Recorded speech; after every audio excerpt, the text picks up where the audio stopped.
एक छोटे से गांव में जहां लोग रात को बाहर जाने से डरते थे, एक पुरानी मान्यता थी कि गांव के पास एक इच्छाधारी नाग रहता है। कहा जाता था कि यह नाग अपने इच्छाओं को पूरा करने की क्षमता रखता है, लेकिन इसके साथ एक शाप भी था। अगर कोई उससे अपनी इच्छा बताता तो वह उसे पूरा करता, लेकिन बदले में उसकी जान ले लेता था।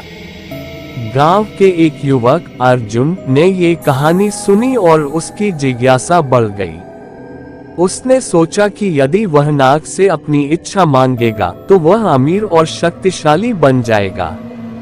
एक रात अर्जुन गांव के बाहर जंगल में गया जहां नाग का निवास था। वहां उसने एक पुराना गंदा कुंड देखा। वह कुंड के पास गया और आवाज दी, हे इच्छाधारी नाग, मुझे अमीर बना दो।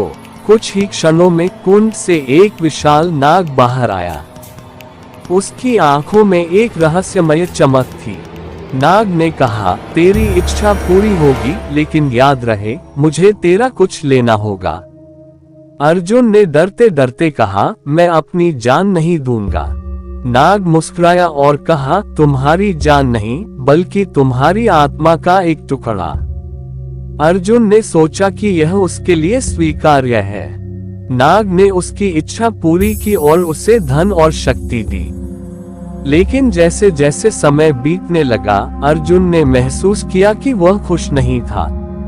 वह रात में सो नहीं पा रहा था और उसे हमेशा एक साया उसके पीछे लगता था। एक रात अर्जुन ने देखा कि नाग उसके सपनों में आ रहा है। नाग ने कहा, तुमने मेरी शक्ति का इस्तेमाल किया, अब तुम्हारी बारी है। तुम्हारी आत्मा अब मेरी है। अर्जुन ने घबरा कर कहा, नहीं, मुझे माफ करो। लेकिन नाग ने उसे जवाब दिया, अब तुम मेरे पास आ चुके हो। तुमसे जो लिया गया वो वापस नहीं होगा। अर्जुन ने अपनी जान बचाने के लिए कई कोशिशें की, लेकिन अंत में वह नाग की चपेट में आ गया। उसकी आत्मा को नाग के कुंड में बंद कर दिया गया।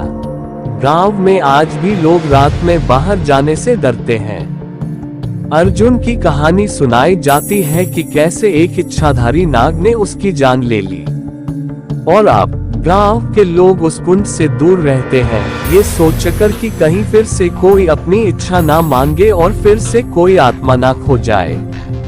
इस तरह की कहानियां हमेशा हमें ये याद दिलाती हैं कि इच्छाओं के पीछे के परिणामों को समझना कितना महत्वपूर्ण है।